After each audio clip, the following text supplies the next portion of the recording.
Hi everybody! This is Rose and welcome to VRB Vlogs! At ito na nga po yung ipinangako kong party sa aming bakasyon sa Bicol. At sa oras na ito ay papunta nga kami sa bagong bayan, Baaw, Camarines Sur. Tuwang-tuwa nga ako dito sa tanawin kasi tanaw na tanaw ko ang bundok na ito. Hindi ko nga lang kabisado kung anong bundok na to para akong hindi taga Bicol What?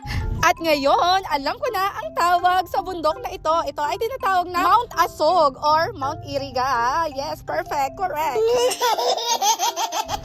Sobrang saya ko nga kapag nakakakita ako ng mga ganito. Sobrang nakaka-relax. Kasi nga, nature lover ako sa totoo lang. Ang ganda-ganda kasi sa pakiramdam. Lalo na sa sobrang stress ng mga trabaho namin araw-araw. Diba? May mga ganun kasi kami na-encounter. Pero kapag nakakalabas kami sa aming comfort zone na mga ganito yung aming nadadaanan. Syempre, sobrang nakaka-relax talaga. At panandali ang nakakawala ng stress. Yung mga katulad nitong mga green grass, yung mga puno, halaman, mga dahon. Tapos may konting hangin na sariwa. Ito pa nga lang ay sobrang saya na sa pakiramdam talaga. At sa totoo nga lang ay pinapangarap ko din talagang mag-retire dito sa Bicol na ganito yung aming titirhan, ganito yung lupang mabibili namin, magkaroon ng kubo or bahay. Yun pa nga lang ay sobrang saya na kasi syempre hindi naman kami nangangarap magkaroon ng mansyon or basta magkaroon kami ng sariling bahay at lupa. Yun pa lang ay sobrang kontento na kami kasi gusto ko nga yung magtanim-tanim na lang, yung mamitas na mga gulay, prutas pag kami ay tumanda na ni husband. At sa oras nga ito, nandito na nga kami sa bahay ni Big Brother ni Kuya Marvin. Sobrang amazed nga ako dito sa bagong bahay na tayo ni Kuya dahil tingnan nyo naman, napaka-aesthetic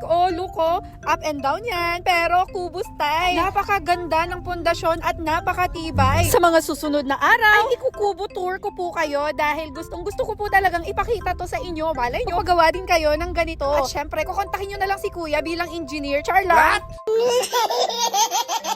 At ito nga si Ate Venice, excited na excited. Binuksan ka agad yung pinto dito sa second floor. Pero hindi pa nga daw ito tapos kasi may ilalagay pa nga daw itong terrace. At sa ilang sandali nga ay naglinis naman si husband ng aming baby Xander. Buti na lang si Kuya ay meron diyang portable car wash, yung pambugat, yung pang-spray, pang motor, pang car, pang halaman. Tapos tingnan nyo, meron din siyang poso dyan sa gilid. Tapos ang linis-linis pa ng tubig. Pwede nga daw yan inumin At eto na nga, pinagpatuloy na ni husband ang paglilinis kay baby Xander. Syempre, ang haba-haba kasi ng binayahin niyan, di ba? Galing pa nga yan sa Laguna to Bicol. At ako naman, napaka-sexy ko pala pag nakatalikod ako, Charlotte.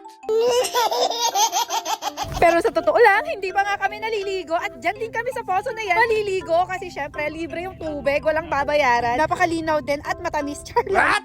Sa ilang sandali nga ay kinuha ko na nga rin yung dala-dala naming sabon para maligo na nga rin kaming lahat. O diba, ready nga ako lagi kapag may alis kami, laging may sabon, shampoo, Colgate, toothbrush at toothpaste. O diba, lahat na dinadala ko na. Ano pa nga bang nakalimutan ko? I think wala naman. At kita nyo naman si Bunso, ang galing niya talagang gumamit ng poso. Sa amin kasi nagbobomba ang tawag dyan sa Bicol. Magbomba ka na, ganyan-ganyan. Punuin mo na yung timba, ganyan-ganyan, para marites lang. Oh no!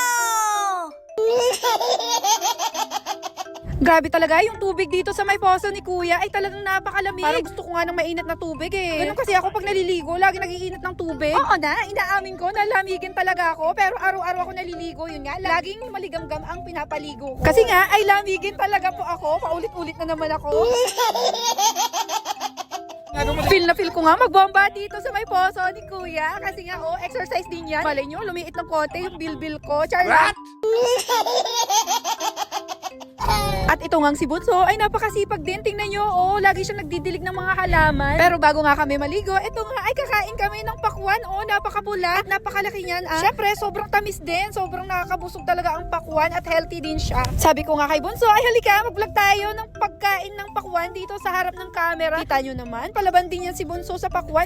Favorite niya din kasi yan. At sumama nga sa video vlog namin ang aming pamangkin na si Baby Matthew. Diba? Napaka-pogi at cute. At pagkatapos nga namin magmerienda, kita nyo naman si Von Merrick, tinuloy pa rin ang paghuhugas or paglilinis kay Baby Xander gamit ang kanyang towel. At ito nga si husband, tuloy-tuloy ang pagpapaligo niya kay Baby Xander. Feeling ko nga, mas mahal niya pa si Baby Xander kaysa sa akin. What?